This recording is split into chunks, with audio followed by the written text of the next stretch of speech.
नमस्कार साथियों, स्वागत है आप सभी का इंडो जीएस क्लासेस में। आज हम मॉडर्न हिस्ट्री की क्लास के अंतर्गत शाही नौसेना विद्रोह को पढ़ेंगे जो कि 1946 में होता है। हम कई बार इस टॉपिक को छोड़ देते हैं और डायरेक्टली हम कैबिनेट मिशन को पढ़ने लगते हैं, लेकिन ये विद्रोह काफ़ी महत्वपूर्ण है। कई बार एग्जाम में इससे सवाल भी पूछे गए हैं, इसलिए हम इस टॉपिक को समझ लेते हैं। तो देखिए सारी परिस्थितियाँ क्या थी। तो देखिए सैनिक जो होते थे, भारत में जो सेना थी ब्रिटिश सेना, उसमें भारतीय सैनिक भी थे, वायुसेना में भी थे, वहीं नौसेना में भी थे। ठीक है, इन सब में भारतीय सैनिकों के साथ में नस्लवादी व्यवहार करते थे अंग्रेज़ सैनिक। ठीक है, अंग्रेज़ जो सैनिक होते थे, कमांडर होते थे, वो भारतीय सैनिकों के साथ में नस्लवादी व्यवहार करते थे। उन्हें बराबरी का दर्जा नहीं दिया जाता था, अच्छा वेतन नहीं मिलता था, भोजन खाने को नहीं मिलता था। साथ ही कई प्रकार की जातिगत टिप्पणियाँ भी करते थे उन लोगों से, मतलब जो हमारे सैनिक थे। इसी क्रम में उनको भोजन भी नहीं दिया जाता था अच्छा। और वेतन की बात करें तो वेतन जो था भारतीयों को मिलता था 16 रुपये, और वहीं अंग्रेज सैनिक थे इसी पोस्ट पर, ठीक है, सेम पोस्ट पर, उनको कितना मिल रहा है, 60 रुपये। तो इस प्रकार वेतन में भी कई सारी असमानताएं थी, भेदभाव था। और इनको पदोन्नति भी नहीं होती थी। जो भारतीय सैनिक थे कई ऊंची पोस्ट पर उनको नहीं बिठाया जाता था। इसी क्रम में बम्बई में एक जहाज़ होता है HIMS तलवार। यहाँ के नौसैनिक इसी क्रम में हड़ताल कर देते हैं। हड़ताल होती है शुरुआत में किसके लिए होती है, भोजन की डिमांड के लिए होती है, लेकिन ये आगे बहुत ज़्यादा डिमांड बढ़ जाती है और पूरे देश में इसका व्यापक प्रसार होता है इस विद्रोह का। तो यहाँ पर ये लोग क्या करते हैं, लगभग 1100 सैनिक, ठीक है, 1100 नौसैनिक भूख हड़ताल कर देते हैं अपनी इन मांगों के लिए। इसी क्रम में जो कमांडर था इस जहाज़ का, कौन था, FH किंग। FH किंग कहता है इनसे कि भिखारियों को चुनने का अधिकार नहीं है। साथ ही कुछ उल्टी सीधी गालियाँ एवं जातिगत टिप्पणी इन सारे सैनिकों से उसने की। इसी क्रम में विद्रोह और बढ़ जाता है, तो भूख हड़ताल कर देते हैं 1100 लोग। ठीक है, उसके बाद क्या होता है कि इसी जहाज़ के एक नाविक थे, नाविक BC दत्त।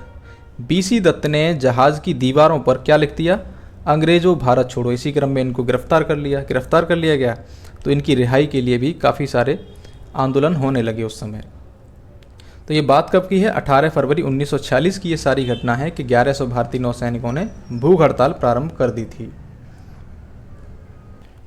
अब देखिए ये घटना बम्बई से शुरू हुई थी और धीरे धीरे कहाँ कहाँ फैल जाती है, पूरे देश में। देखिए विशाखापट्टनम, मद्रास, कोचीन, कलकत्ता, ठीक है, जामनगर, कराची, इन सब जगह भी जो भी नौसैनिक अड्डे थे ब्रिटिश के, वहाँ भी जो भारतीय सैनिक थे उन्होंने भी हड़ताल कर दी। और जो भी ब्रिटिश के अंडर में जो भी जहाज़ होते थे उन सभी पर उन्होंने कब्जा जमा लिया। ब्रिटिश अधिकारियों से उनसे जितने भी हथियार वगैरह थे सारे छीन लिए और उन पर कब्जा जमा लिया था जहाज़ों पर। ठीक है, फिर होता क्या है कि धीरे धीरे इनकी डिमांड भी बढ़ने लगती है। ये कहने लगते हैं कि हमें भारत को आज़ाद कराना है और भारत की आज़ादी जल्दी से जल्दी आप हमें दे दीजिए। किससे कह रहे हैं, ब्रिटिश अधिकारियों से। साथ ही इन्होंने दूसरी डिमांड करी कि आज़ाद हिंद फौज के जो सैनिक आपने गिरफ्तार किए हैं, आपने पिछली कक्षा में समझा था कि इम्फाल से इनको गिरफ्तार कर लिया गया था, उनकी रिहाई करने की भी मांग नौसैनिक करने लगते हैं। और इंडोनेशिया से सैनिकों की वापसी की मांग भी इन्होंने की थी। इसी क्रम में इन्होंने क्या किया कि जहाज़ों पर कांग्रेस, मुस्लिम लीग, कम्युनिस्ट पार्टी, इन सभी के झंडे लगा दिए गए थे। किस पर, जहाज़ों पर इन्होंने कम्युनिस्ट पार्टी, मुस्लिम लीग और कांग्रेस के झंडे लगा दिए। और ये विद्रोह इतना बढ़ जाता है कि लगभग इसमें 20 से 30 हज़ार नौसैनिक शामिल हो जाते हैं। कहाँ शुरुआत हुई थी, 1100 से शुरुआत होकर 20 से 30 हज़ार नौसैनिक थे। और इसके बाद हमारी सेना में भी ये धीरे धीरे लपटें उठने लगी थी। इस विद्रोह की सेना भी विद्रोह के लिए उकसाने लगी थी। वायुसेना भी कई जगह हड़ताल हुई थी उसकी। फिर आता है डेट 19 फरवरी 1946।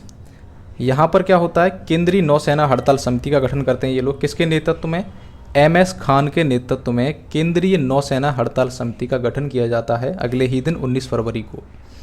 इसके बाद 20 फरवरी 1946 को ब्रिटिश सैन्य टुकड़ियाँ, इन सभी जो प्रदर्शन कर रहे थे जो भी नौसैनिक, उन सभी के दमन के लिए बुला ली गई थी। किसके नेतृत्व में बुलाई गई थी, एडमिरल गोडफ्रे एक सैन्य अधिकारी था ब्रिटिश में, उसके नेतृत्व में सेनाएं बुलाई गईं इनके दमन के लिए। और 22 फरवरी को कम्युनिस्ट पार्टी के आह्वान पर कम्युनिस्ट पार्टी ने आह्वान किया सभी नौसैनिकों से कि बम्बई में विरोध प्रदर्शन किया जाए। इस पर क्या होता है, बम्बई में विरोध प्रदर्शन काफ़ी तेज़ हो जाता है। लेकिन यहाँ पर ब्रिटिश सेना तथा पुलिस की कार्रवाई जब होती है, बहुत तीव्र कार्रवाई की जाती है, जिसमें लगभग 300 प्रदर्शनकारी मारे जाते हैं और लगभग 1100 से 1400 तक घायल हो जाते हैं। इस प्रकार यहाँ पर इसका दमन करने का प्रयास किया गया था, जिसके विरोध में देश भर में आंदोलन हुए। छात्रों ने सभाएं की, समितियां बनाई और जगह जगह उन्होंने प्रदर्शन किए थे। लेकिन ब्रिटिश सरकार भी दमन कर रही थी, इसलिए 23 फरवरी को सरदार पटेल एवं जिन्ना के प्रयासों से आत्मसमर्पण कर दिया था इन नौसैनिकों ने। क्यों कर दिया था? क्योंकि सरदार पटेल एवं जिन्ना नहीं चाहते थे कि भारत में अभी हिंसा भड़के एवं कई सारे लोग मारे जाएं। ये लोग जो नौसैनिक थे ये मारे जाएं, इसलिए इन्होंने क्या किया कि इनको समझा बुझा दिया और कहा कि आप अभी आत्मसमर्पण कर दीजिए, स्वतंत्रता के बाद हम आपकी सारी मांगों को मान लेंगे। तो इन्होंने क्या कहा उसके बाद कि हम भारत के सामने आत्मसमर्पण कर रहे हैं, ना कि ब्रिटिश के सामने। नौसैनिक जो प्रदर्शनकारी थे उन्होंने क्या कहा कि हम भारत के सामने समर्पण कर रहे हैं। ब्रिटिश से कहा आप ये मत समझिए कि हम तुम्हारे सामने झुक गए हैं। अब हम देखते हैं कि इसमें कांग्रेस की प्रतिक्रिया क्या रही थी। तो कांग्रेस में एक गुट जो था वो तो इनको समर्थन कर रहा था नौसैनिकों को, वहीं दूसरा गुट इनका विरोधी भी था। वो कह रहा था ये बेकार में प्रदर्शन कर रहे हैं।